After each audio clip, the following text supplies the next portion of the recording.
Welcome to Tales Told When the Windows Rattle. I'm Tim Brossel. Here's a story that I wrote myself. It's part of my Vera Van Slyke Ghostly Mysteries series, and it's a haunted house story that's based on an actual place. I'll have more to say about that after the story. For now, listen to Dark and Dirty Corners. Me? Conduct a genuine seance? There's no such thing, scolded Vera Van Slyke. Did any of you bother to read my book? She raised and shook her copy of Spirits Shouldn't Sneeze, a decade of defrauding mediums, which had been released to the public a month earlier.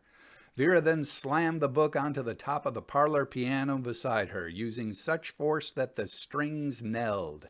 Each member of the Nunda Psychical Research Society, they were only 3 in number, responded differently to Vera's sharp inquiry. Mrs. Constance Haas, in whose parlor we had assembled, straightened her posture and crossed her arms. She was a middle-aged widow whose weathered face and hands were offset by a dignified dress and smart jewelry.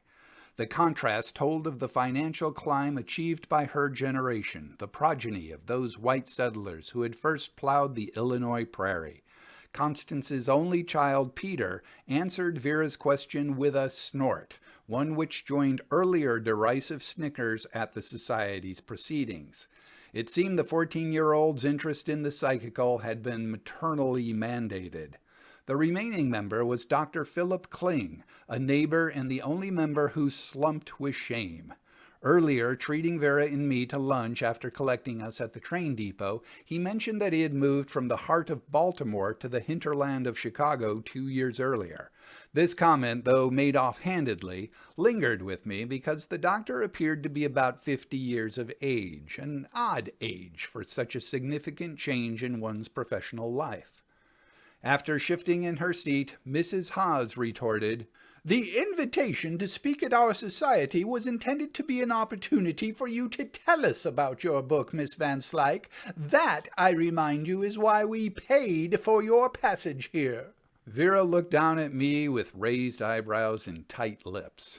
Feeling small in my chair, I lifted and dropped my shoulders. "Kindly forgive my tone," Vera enunciated carefully. "The train ride from the city, though barely 50 miles, seems to have frazzled my nerves. I am only too pleased to describe my book to your esteemed society." Wincing, I tilted my head sideways to remind Vera to be polite. She pursed her lips, adjusted her cuff, and straightened her stance. Only then did Vera begin her recitation. "I begin my book by describing one of my favored methods of defrauding spiritualist mediums during seances. You see, when I was a bit younger than Master Peter here, I assisted my father in his candle-making shop. To create interesting fragrances, he experimented by adding flowers and other flora to the wax. But he was a chandler, not a botanist. In one of his trials, he mistook ragweed for immature goldenrod, and the results were unexpected. Almost anyone standing near the lit candle would be induced to sneeze upon breathing the fumes." Master Peter laughed heartily at the prospect of such a candle. He then mimicked a sneeze, his thick black hair breaking free from the oil intended to tame it. Vera winked at the boy before continuing, "Years later, I tinkered with that recipe to make the candles even more effective. I intended to use their flames to illuminate the dark machinations of mediums. The fumes, after all, rise over the heads of those seated, but are inhaled by anyone living, that is, wandering just beyond that ring of sitters. In this way, I was able to expose the medium's confederates, who were masquerading as spirits of the dearly departed. Thus my title, Spirits Shouldn't Sneeze." At this point, Dr. Kling joined the boys' merriment. I believe I also saw the ends of Mrs. Haas's mouth curl, if only slightly. "So you see," said Vera, "I am very far from qualified to conduct a seance for you.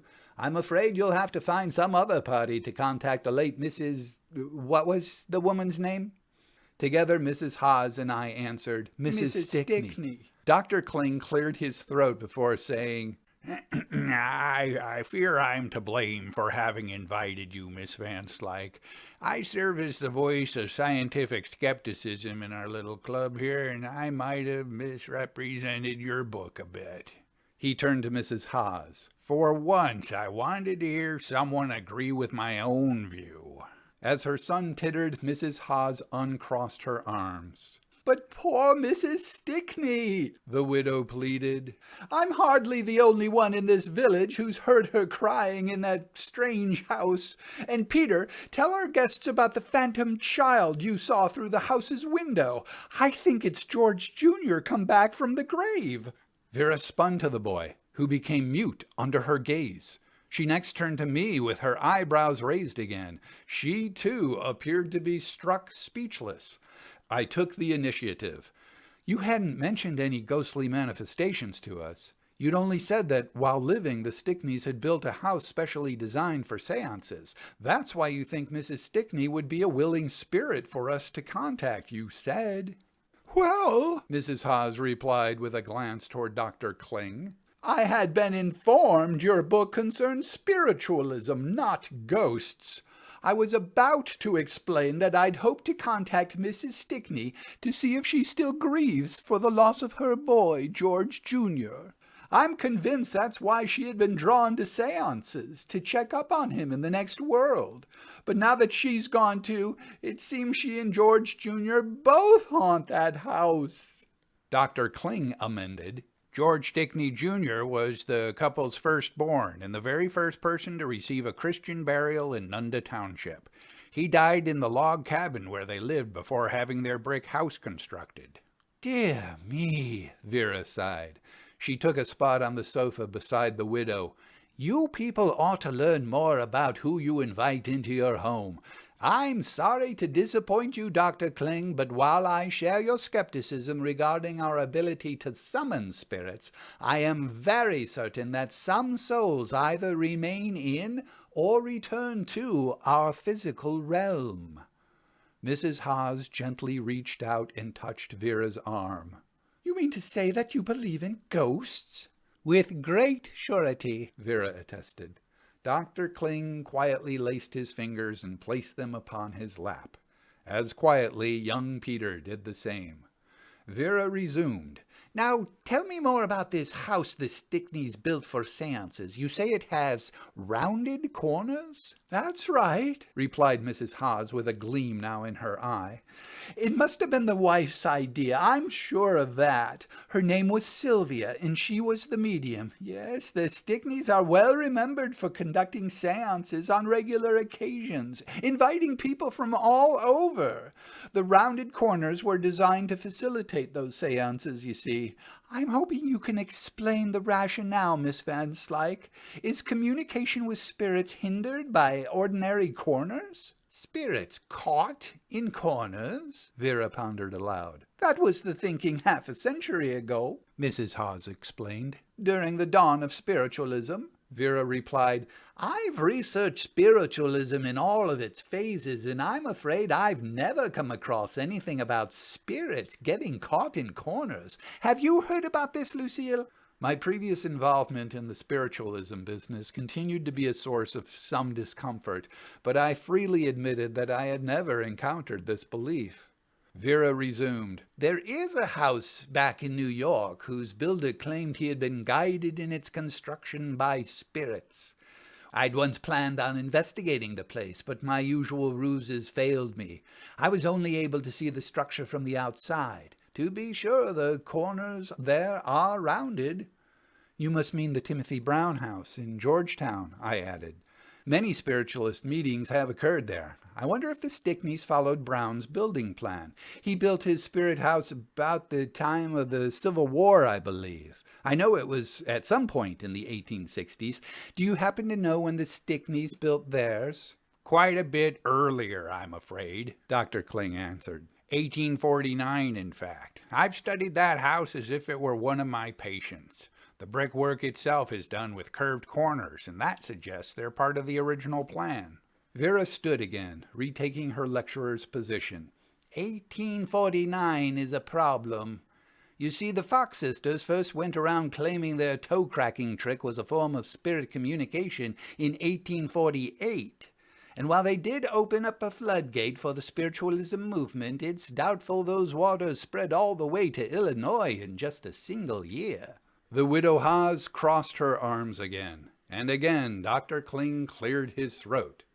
You're not the first to inform our society of that problem. The widow countered. The Fox sisters were also from the state of New York, and George Stickney moved here from the state of New York.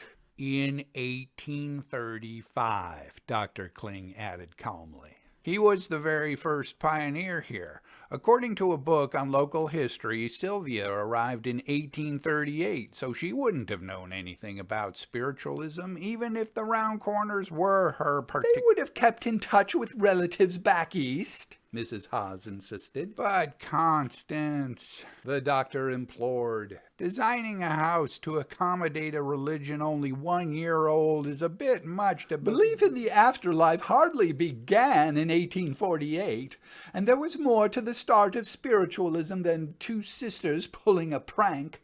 Swedenborg and Mesmer and Andrew Jackson Davis had many followers beforehand, and none of this explains the woman's cries heard coming from that empty house. And I saw that ghost boy, Peter said, reminding us that he could do more than snicker. Through one of the windows I did.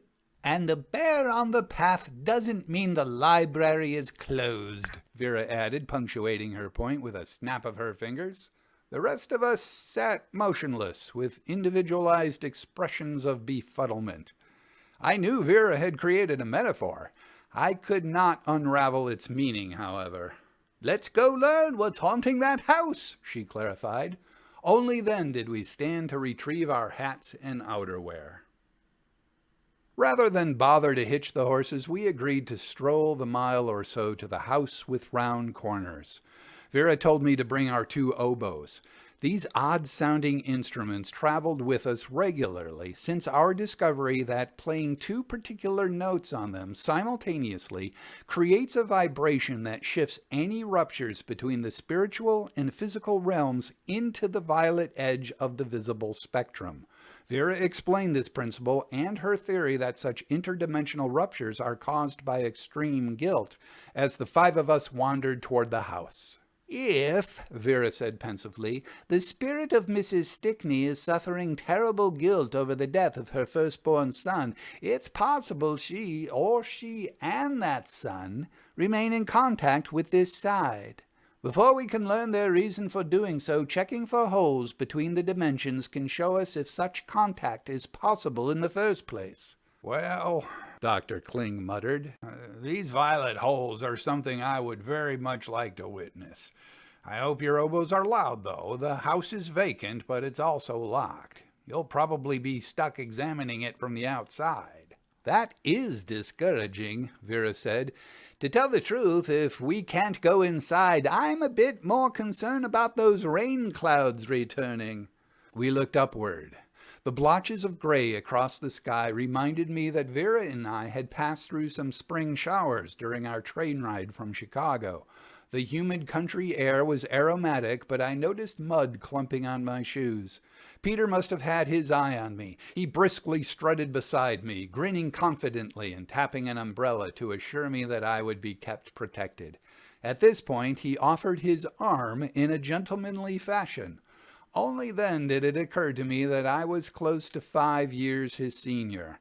As I accepted his courtesy, I concealed my amusement that those years seemed to matter far more to me than to him. Though Mrs. Haas is not fond of it, the doctor resumed, I have a theory of my own regarding those rounded corners. As I stepped closer to hear the theory, Peter stayed at my side. His mother, on the other hand, marched resolutely ahead of us. Have you ever seen a round barn, Miss Van Slyke? A few have found their way out here from the east. George Washington had a round barn, Peter announced with more volume than necessary. Good job, Pete, Dr. Kling said. But so did a sect of Christians. They were called the Shakers by those who knew about them mostly for their zealous dancing. Rumors spread about these people the way rumors do. One was about how they believed evil spirits hide in corners. That was how outsiders explained why the Shakers favored round barns over traditional ones. No corners, no evil spirits. Vera nodded. It's a widespread superstition. I once asked a good friend why the roofs of many Chinese homes end with upturned eaves. It seems they're designed to protect the home from dark spirits. You see, when in China, hobgoblins can only travel in a straight line. Vera and the doctor chuckled. Peter, however, silently guided me by the arm in a slightly different direction. That book on local history I mentioned says that old George Stickney worked for a time in the lumber trade before heading west. What if he picked up a few ideas about construction and adapted the idea of round barns when designing his mansion on the prairie? Tugging my escort back toward the main group, I said, "So are you suggesting that instead of welcoming spirits, the Stickneys might have been trying to banish them?" Before Dr. Kling could respond, Mrs. Haas spun around. "Then why did they have so many seances?" she howled. With the languor of pulling on an old sock, the doctor replied, "As I've asked many times before, how do we know if they had any seances at all? Are there any records of them holding?" "Everyone around here says so. Everyone around here has always said so. You wouldn't know about that, but I was born here. I don't need a book to teach me local history. I know about Mrs. Stickney's grief for her child from those who remember her." As if more interested in the case than in our hostess's agitation, Vera asked, "Do they say she felt that grief until her own death?" "They do indeed," Mrs. Haas asserted. "Folks tried to convince Sylvia that she wasn't to blame for the boy's illness, that no one could have kept a log cabin hygienic. But she was a very contrary woman on that topic, very contrary. The more folks said she wasn't at fault, the more she said she was.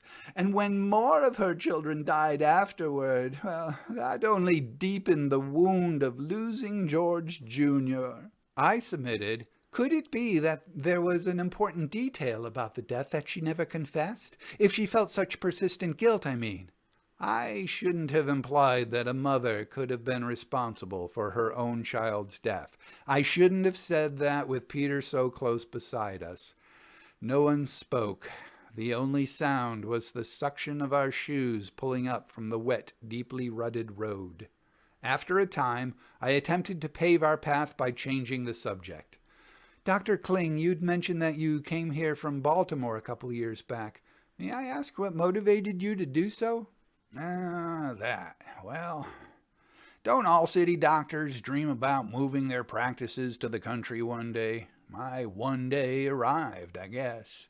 But look up ahead. We'll be able to see the Stickney house once we're around those trees." Vera stretched and stooped like a child anxiously awaiting the circus parade. I had been in her employ for almost a full year at this point, but she still frequently surprised me. Upon our first glimpse of the house, Vera began to giggle, and even to leap over puddles to get closer to it. She called back to us, "I do love a haunted house, and this one looks like a haunted doll's house, doesn't it?" The tan brick structure did have a playful quality to it. It was symmetrical, with an arched doorway between a pair of arched windows. On the floor above, a balcony doorway was flanked by two parallel windows, again each of them arched. Bookending the doors and windows were the gently curved corners. From a distance, the house looked like the six-dotted side of a giant's well-rolled die. As we approached, though, I saw how the curved corners were limited to the vertical junctions of the walls. With an ornate overhang, the roof sat flatly upon the four walls as if it were the lid of a tall can of fancy candies. Vera was the first to reach the front door. Mrs. Haas joined her next, placing her fists on her hips as if claiming ownership. With Peter still faithfully at my side, I mentioned to Dr. Kling how sorry I would be to miss seeing the inside of this architectural wonder. "I'll get you inside, Lucy," the boy shouted. "Here, Doc, take the umbrella." Dr. Kling barely managed to catch the umbrella flung to him. The boy charged around the curved corner to the back of the building. We strolled toward the porch. "He's a 14-year-old boy," Dr. Kling explained with his soft voice. "Yes," I agreed. "He was informing me of exactly that on the way over." Peter's 14-year-old face appeared as the front door opened. I turned to see Mrs. Haas's eyes narrow and her neck muscles distend. A tense trial between mother and son ensued. The accused pleaded that locking doors but not windows made the absentee owner's intentions ambiguous. In the end, the matriarchal judge conceded to the verdict put forth by the jury of her guests. We were justified in exploring the unoccupied house, given the reports of intruders within it. Passing through the entry hall and entering the front room, I felt my mood suddenly sink into cold, turbid waters. Though it was afternoon, the overcast sky made the rooms gloomy, underscoring their echoing emptiness. There was a strong smell of dust and disuse. Still, it was the curvatures at the meetings of wall to wall and wall to ceiling that, I think, especially created an atmosphere of misgiving. The curves in the corners looked like solid plaster spider webs made by human hands. "Let's prepare the oboes, Lucille," Vera said somberly. Apparently her disposition had clouded as quickly as mine. "Peter, at what window did you see the ghostly boy?" Peter fiddled with his lower lip. I don't... It was upstairs, I guess." Vera nodded. "If we don't discover any holes down here, we'll try up there. I ask you all to remain perfectly motionless during this procedure. The holes have proven to be dangerous. Doctor, perhaps you can ensure that Peter does not forget this." The doctor agreed. The society ambled back to the entry hall as if they had read unflattering reviews of the musical duo about to perform. I had to correct Vera's fingering on her instrument before she sounded the B flat. I joined her with a high G. Almost immediately I halted. I pulled the oboe from Vera's lips, but she too had stopped blowing. The sound I thought came from her oboe was, in truth, Mrs. Haas shrieking. I saw the widow throw her arms around Dr. Kling, burying her face into his chest. With one arm around her back, the doctor used his other to yank the boy against them. All of that had happened in an instant. It had happened because, upon our sounding the two notes, the room had glowed with more violet holes floating and coalescing in the air than I had seen even in pitch blackness. "What the devil were those?" the doctor rasped. His eyes searched the room. Keeping a firm grip on Peter's shirt, he rubbed Mrs. Haas's back. "Are we safe here?" Vera nervously wet her lips before speaking. "The holes they're only dangerous when shifted into the visible spectrum. We are safe from them now. Safe from the holes, yes, but so far as you know, the manifestations have only been a woman's cries and a boy standing at the window. Is that correct?" The two Haases took a moment before they stepped away from Dr. Kling. Peter looked around with his mouth open, but a smile forming in his cheeks. He nodded. The widow also affirmed that no other manifestations were known before she shuddered and then anxiously adjusted her hat and necklace. "I have no reason to think that there's danger, then," declared Vera. "Nonetheless, we should investigate quickly. We don't want to be caught here should a heavy rain come.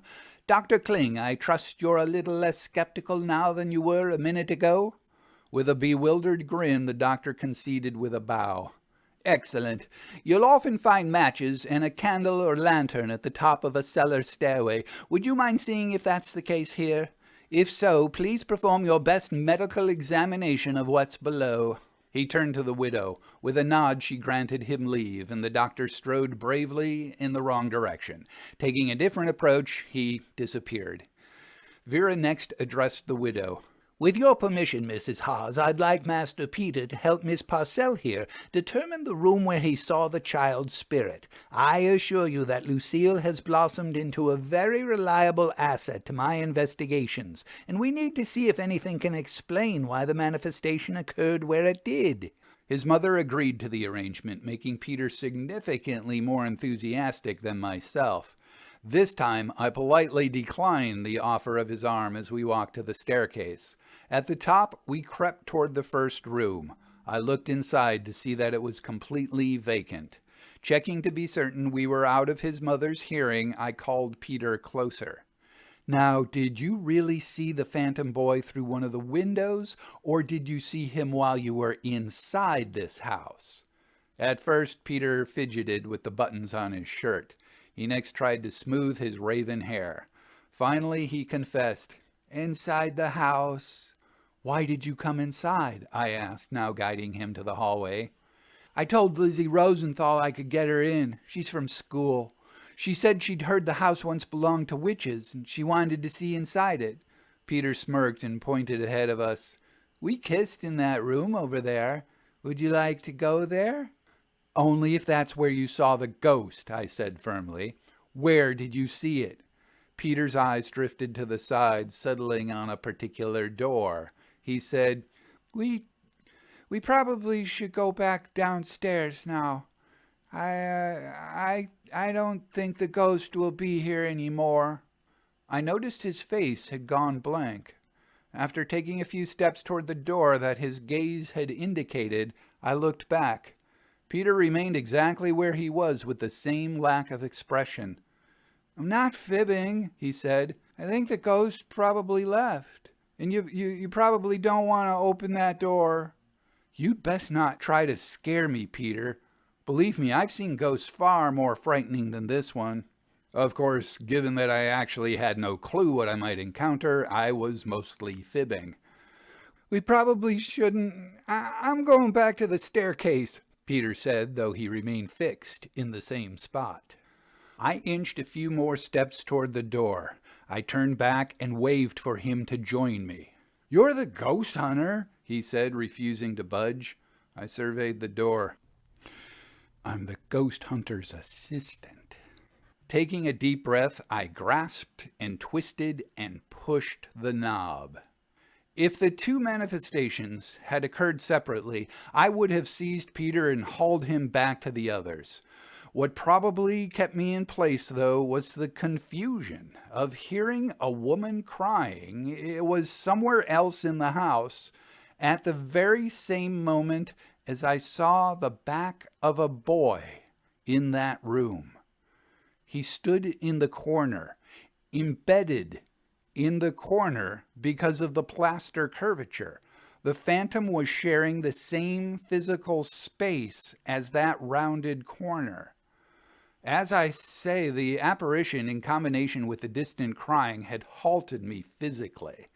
Emotionally, though, I felt a whirlpool of both pity and fear. Only half intentionally, I approached the only half visible ghost of the boy. His size showed that he was a year or two above the age of walking. Amid a collision of impulses within me, fleeing, fascination, failure at my assignment, I managed to walk toward the ghost, step by unsteady step. "George, Jr.?" I whispered. "Georgie?" My heart sank when the child twisted around. Like dingy paper, the skin around his eye sockets was crinkled and gray. His mouth hung open, a swollen tongue barely kept inside it. His head lolled to one side, then forward and to the other side. He appeared unable to control the aim of his eyes. I stopped. The tiny boy, suffering from some horrifying disease, appeared to sense this. With terrible struggle, he turned to face the corner again. A soft splash beside my foot made me think a fresh rain must have come, but no, I would have noticed any damage to the ceiling. It had been my own tear. As my eyes blurred, The vision before me faded. I then found myself staring out of the room's arched window. I didn't know how I had gotten there from the center of the room, nor how much time had passed. I dimly felt that some commotion had occurred on the floor below, but it was Peter's voice that snapped me back to full awareness. "Come on, Lucy. They want us to go back downstairs." Despite his previous immobility, Peter had entered this haunted room to fetch me. I gave my arm to my young protector. While I had been upstairs learning a secret and encountering a ghost, Vera had done the same on the ground floor. She provided details of this part of the investigation while she and I were on the train back to Chicago. Vera had little patience for those who put stock in spiritualism, so finding herself alone with Mrs. Haas was a bit like the teetotaler sitting next to the bartender at intermission. Rather than chat, Vera gingerly touched the tantalizing webs between the walls. "I can explain," said Mrs. Haas, "the reason you saw me hurl myself at Dr. Kling when those bizarre holes, appeared out of nowhere. You're probably wondering about my reaction, Miss Van Slyke." I observed it. Tapping her fingertips together, the widow continued, "The doctor and I have a perplexing friendship, if friendship is even the appropriate term. When our visits aren't medical, they're psychical. My, how we bicker over seances, clairvoyance, prophetic dreams, you name it." I also observed that. Mrs. Haas leaned back against one of the walls. "And yet our Psychical Research Society has lasted over a year, and in all that time it's only had the same 3 members." She laughed. "Only 3 of us, and we call ourselves a society." Vera refrained from saying that she had observed this as well. "I'm convinced, Miss Van Slyke, that Dr. Kling is an unbeliever who wishes to believe. Why else would he keep coming to my house to debate these topics? If he had any other interest in my company, some interest in my company beyond the occult, if you see my meaning, he's never dropped even a single hint of it." Vera turned in time to see Mrs. Haas's cheeks redden. She asked, "At what point in history has it not been the woman's burden to drop the first hint?" Still blushing, the widow laughed again. "I've tried, oh, how I've tried. But the best I've managed is to tell him that Peter's of an age when he needs a masculine hand in his supervision.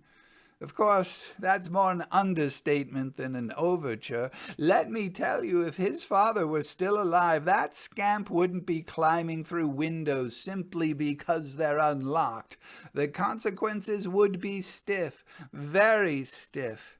You know, Miss Van Slyke, I often wonder if I'm disappointing Peter's father and how I'm raising his boy." Vera put her hand on Mrs. Haas's arm. "You say that the doctor is an unbeliever who wishes to believe. Could it be that you're the reverse, a believer who wishes to unbelieve?" The widow snickered, sounding much like Peter. Whatever do you mean?" "Do you worry about your late husband's reaction if you were to drop a hint in Dr. Kling's direction? Do you wonder if the dead keep watch over the living? That's a notion I've always found to be as unnerving as it is comforting." After a long pause, Mrs. Haas grinned. She stated plainly, "You are very observant, Vera." It was shortly afterward when the two jolted. A quavering wail of some other woman had stabbed through the musty air. Vera told me that she first heard it coming from the adjacent room, one that probably had been used for dining. She charged into that room. The wail then seemed to come from the parlor she had just left. She ran back. The widow, too frightened to have joined Vera, reported that the moans had come from the dining room the entire time. Meanwhile, Dr. Kling raced up from the cellar, thinking the crying might have come from one of the 3 women in our group. As soon as he reached the top stair, however, he said he heard the sobbing coming from deep within the cellar. Vera and he next investigated the other first-floor rooms and confirmed that, no matter which one they entered, the ghostly wailing continually sounded from some nearby room. All of a sudden, Vera shouted, "Tell us why you cry so!" Hearing no answer, she ran to a central location. "What is it that pains you?" Regardless of their location, each of the 3 living beings on the first floor heard an answer come from a different adjacent room. That answer was, "He thought he was bad." Vera shouted, "Who thought he was bad?" No answer was returned. The manifestation had ended. Vera sent word that Peter and I were to rejoin the group. Once I had described my sighting upstairs and the others had related their sounding downstairs, Vera put 2 fingers to the side of her jaw. She paced for 10 or 12 minutes. I knew that remaining silent was the best form of assistance, and the others must have recognized this too. At last, Vera raised a finger.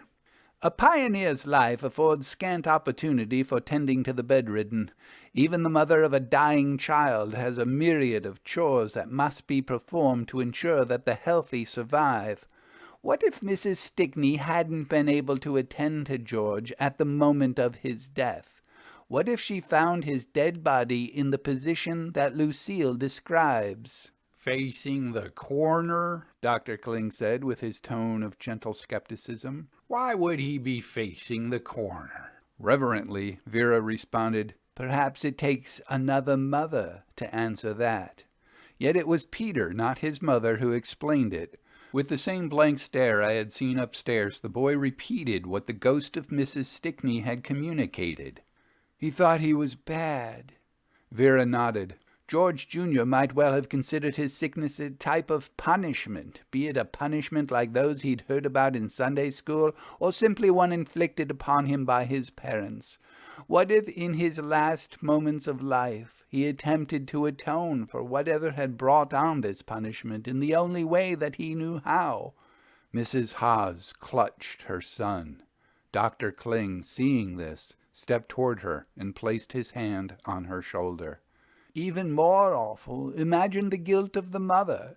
She might have left only so long as it takes to collect some eggs, but she finds her deceased son out of his bed and crumpled in a corner."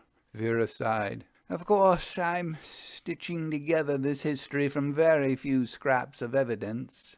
"Sometimes it's the cure that proves the disease," the doctor offered. "What do you suggest we do to alleviate Sylvia Stickney's anguish?" "We've seen that she can communicate with us. We must get her to re-manifest." "But Vera," I interjected, "wouldn't that be the same as summoning a spirit?" "Oh, believe me, we're going to hold a seance unlike any you've seen before. And it begins with this handsome lad right here."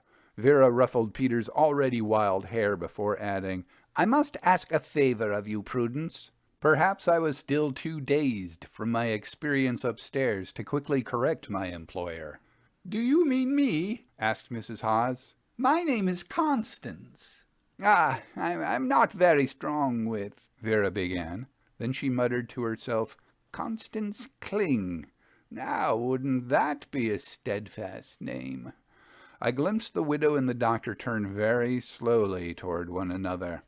"I must ask a favor of you, Constance. I need your son to run outside and come back in, tracking as much mud across the floor as only a country boy can. In fact, I need additional volunteers to do exactly the same." Peter's eyes brightened. He spun to face his mother and bounced in place as he awaited a decision. His mother knit her brow and glanced back at Dr. Kling. A shrug was apparently the best advice he could offer. She nodded her consent.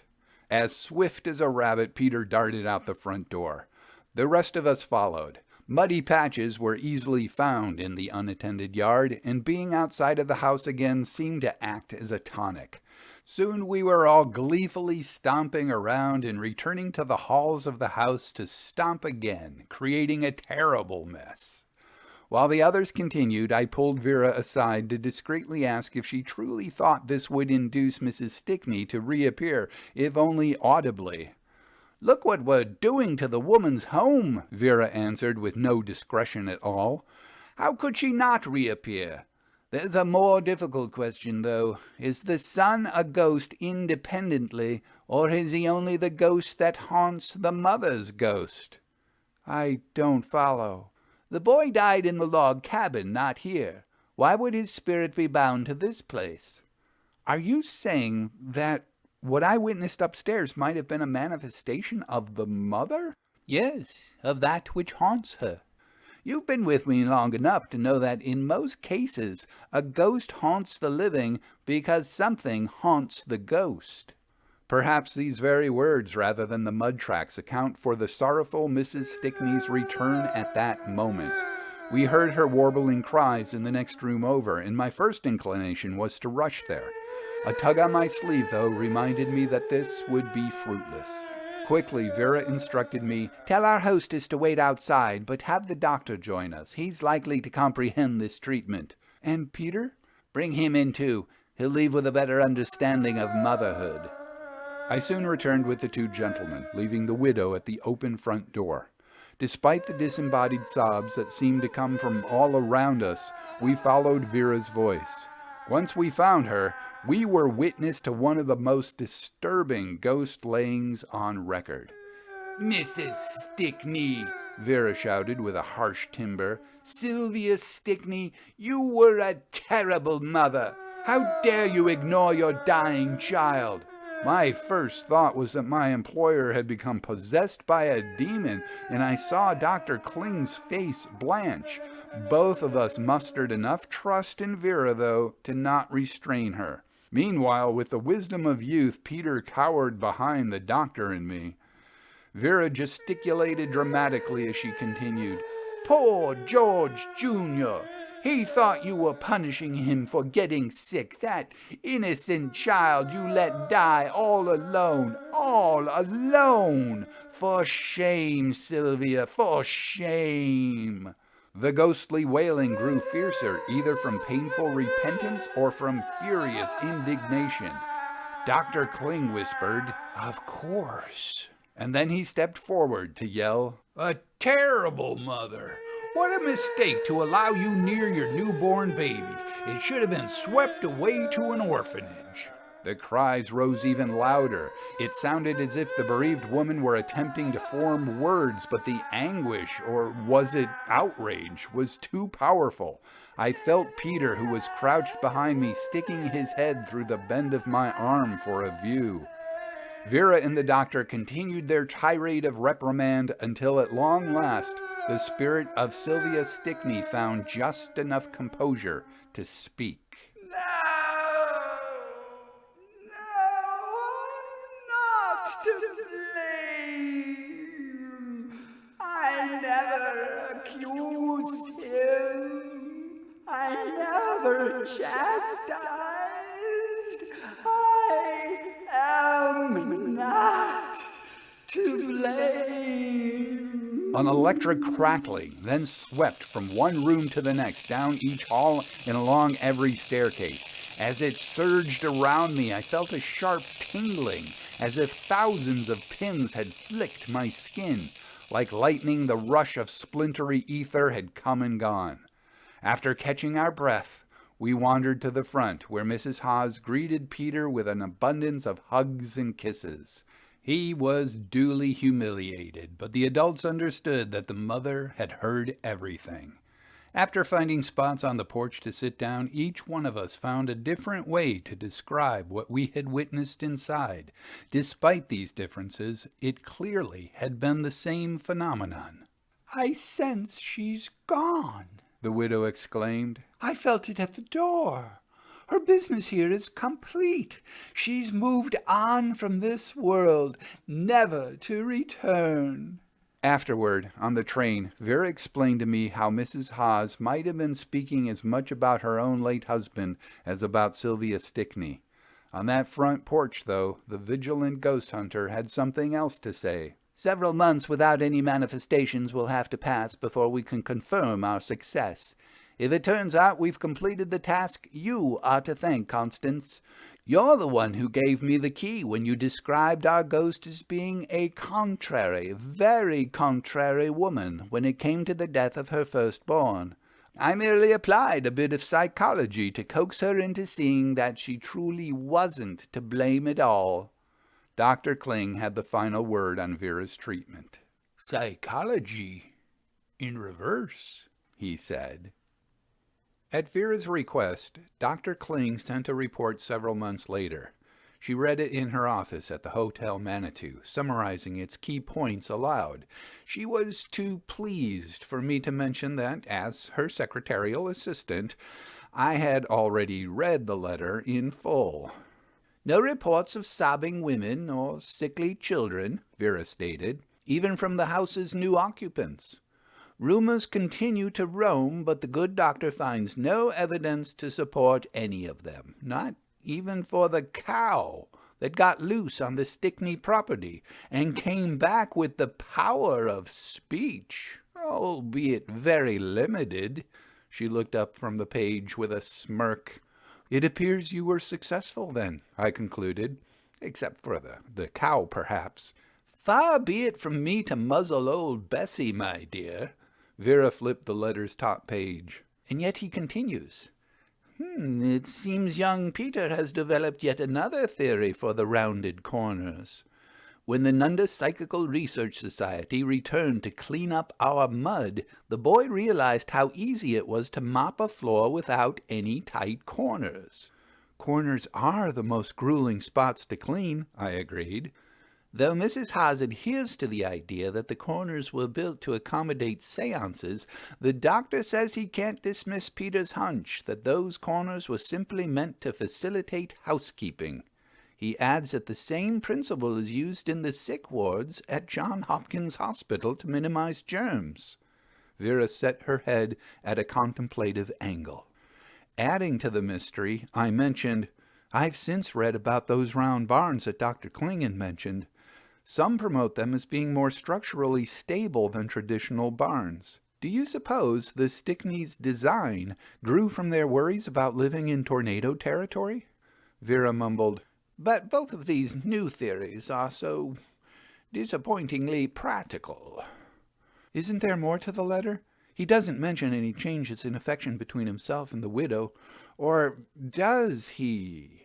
Vera glared at me. You read it, didn't you? I shrugged. Sadly, I saw no comments on that topic, but he does go on to delicately suggest why he moved from Baltimore to the prairie. I wonder what you think of his change of heart regarding ghosts. Her eyes widened, and she returned to the letter. He found our experience at the Stickney house revivifying. Curious choice of words. He explains that working in the sanitarium ward of Johns Hopkins back east made him a sullen and doubt-filled man. Some of his patients, insensate ones, seem to have lost all trace of their souls. No cure for them. Living bodies without... She looked up at me. Living bodies without ghosts, I said. It's an even more frightening prospect than ghosts without living bodies, don't you think? Could that be why he made such a major move? Vera put down the letter. Nodding, she commented, But, as you say, it's grueling work to clean up those dark and dirty corners.